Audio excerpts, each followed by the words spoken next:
Басқарма жұмыс жоспарын құру. Smart ену жүйесінде басқарма жұмыс жоспарын құру үшін жоспарлар модуліне өтіңіз. Жоспар қосу, батырмасын басыңыз. Ашылған терезеге жоспар атауын енгізіп, жоспар тілі мен түрін таңдаңыз. Тізімге қосылған жаңа жоспарды ашып, мәселелерді қосу үшін қосу батырмасын басыңыз. Іс-шара қосу терезесіне қарастырылатын мәселені, жүзеге асырылу уақытын және жауапты тұлғаны көрсетіңіз. Мәліметтерді енгізгеннен кейін қосу батырмасын басыңыз. Осы әрекетті қайталау арқылы барлық сұрақтарды қосып шығыңыз. Іс-шараны қосуды аяқтағаннан кейін аяқтау батырмасын басыңыз. Жоспарды келісу үшін келісуге жіберу батырмасын басыңыз. Ашылған келісуге жіберу терезесіне басқарма хатшысы, ғалым хатшыны көрсетіңізде. Жіберу батырмасын басыңыз. Жоспар келісімге сәтті жіберілгеннен кейін жоспар бетінде жоспарды қарау батырмасын басыңыз. Жүйенің оң жағынан ашылған парақшадағы қол қою қосалқы бетіне өтіңіз. Электронды цифрлы қолтаңба арқылы келісу үшін қол қою батырмасын басыңыз. Жоспарға сәтті қол қойылғаннан кейін сізге батырмалар лентасында жаңа батырмалар қолжетімді болады.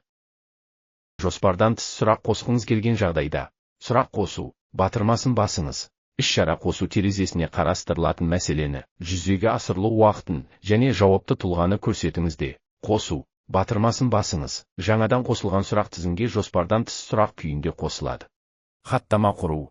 Smart ену жүйесінде хаттама құру үшін таңдау батырмасын басыңыз. Батырманы басқан сәтте қарастырылатын мәселенің жанында пайда болған белгішелерді басу арқылы қажетті іс-шараларды таңдаңыз. Таңдауды аяқтағаннан кейін хаттама құру батырмасын басыңыз. Ашылған терезеден алқалы органдардың хаттамасын таңдаңыз. Жүйеде ашылған хаттама бетіне қажетті мәліметтерді енгізіңіз. Бірінші отырыстың ашылған уақыты. Күнтізбеден күнмен. Төменде көрсетілген сағатты көрсетіңіз. Екінші отырыстың өткізілген орны. Үшінші қатысқан басқарма мүшелері. Іздеу жүргізу арқылы бір жолға бірнеше тұлғаны енгізе аласыз. Төртінші басқарма хатшысы, ғалым хатшыны көрсетіңіз. Бесінші қатыспаған басқарма мүшелері болған жағдайда батырманы басып, ашылған терезеге қатыспаған тұлғаны және қатыспау себебін көрсетіңізде. Қосу батырмасын басыңыз. Осы реттілікті қайталау арқылы бірнеше мүшені енгізе аласыз. Кворум бойынша ақпаратты таңдау арқылы енгізіңіз. Шақырылғандар іздеу жүргізу арқылы бір жолға бірнеше тұлғаны енгізе аласыз. Күн тәртібі терезесінде сіз таңдаған мәселелер көрсетілген. Көрсетілген барлық мәселе үшін дауыс беру нәтижесін енгізіңіз. Ескерту: дауыс беру сәтінде 0-ге тең мән бар болса, алдымен сол мәнді 1-ге тең қылып кейіннен 0-ге түсіресіз. Отырыстың жабылған уақытын сағатты көрсету арқылы енгізіңіз. Қарастырылған мәселе бойынша мәліметті енгізу үшін мәселені басыңыз. Жүйенің оң жағынан ашылған терезеге ақпараттарды енгізіңіз. Баяндамашы: іздеу жүргізу арқылы тұлғаны енгізе аласыз. Таңдалған мәселе үшін дауыс беру нәтижесін көрсетіңіз. Ішкі ережелер мен басқарма шешімін енгізіңіз. Мәселе үшін жауапты тұлғаны және мәселенің аяқталу мерзімін көрсетіңіз. Қосымша шешім енгізгіңіз келсе, терезенің жоғарғы жағында көрсетілген шешім қосу батырмасын басыңыз. Ашылған терезеге ақпараттарды енгізіп, қосу батырмасын басыңыз.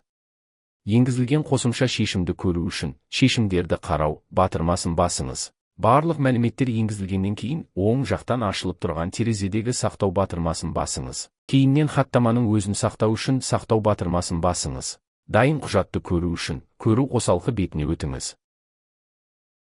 Хаттаманы келісу үшін қол қоюға жіберу батырмасын басыңыз. Ашылған терезеден қол қоюшы тұлғалар, басқарма хатшысын, басқарма мүшелерін және төрағаны енгізіп, жіберу батырмасын басыңыз. Хаттамаға қол қою үшін келісім парағы бетіне өтіп, немесе хабарламаға келген сілтемеге өтіп қол қоюға болады. Қол қою қосалқы бетіне өтіп, электронды цифрлы қолтаңба арқылы қол қойыңыз. Құжатқа өту қосалқы бетінен дайын құжатты көре аласыз. Құрылған барлық хаттамаларды көру үшін жоспар бетіндегі хаттама реестрі батырмасын басыңыз. Хаттама көшірмесін жасау. Хаттама көшірмесін жасау үшін реестрдегі келісілген хаттаманы таңдап, әрекеттер батырмасында хаттама көшірмесін жасауды басыңыз. Ашылған хаттама бетінен көшірмесін жасау керек. Мәселенің қасындағы деректің көшірмесін жасау батырмасын басыңыз. Ашылған қатысты құжат бетінде хаттама көшірмесі автоматты түрде құрылып тұр. Мұндағы өрістер хаттамадан алынғандықтан өзгерістер енгізуді қажет етеді. Ол үшін әрекеттер батырмасынан өзгертуді басыңыз. Осы арқылы басқарма шешіміне өзгерту енгізе аласыз. Ескерту: қарастырылған мәселеге бойынша сөзін қосу арқылы құжаттағы мағынасын келістіру қажет. Өзгерістерді сақтау үшін сақтау батырмасын басыңыз. Дайын құжатты көру үшін көру қоласқы бетіне өтіңіз. Хаттама көшірмесін келісу үшін қол қоюға жіберу батырмасын басыңыз. Ашылған терезеге басқарма хатшысын енгізіп, жіберу батырмасын басыңыз. Қол қою үшін келісім парағының қол қою қосалқы бетіне өтіп, электронды цифрлық қолтаңба арқылы қол қойыңыз. Хаттама көшірмесінің журналы. Жоспардағы хаттама көшірмесін көру үшін хаттама реестріне өтіп, қажетті хаттаманы таңдаңыз да байланысқан құжаттарға өтіңіз.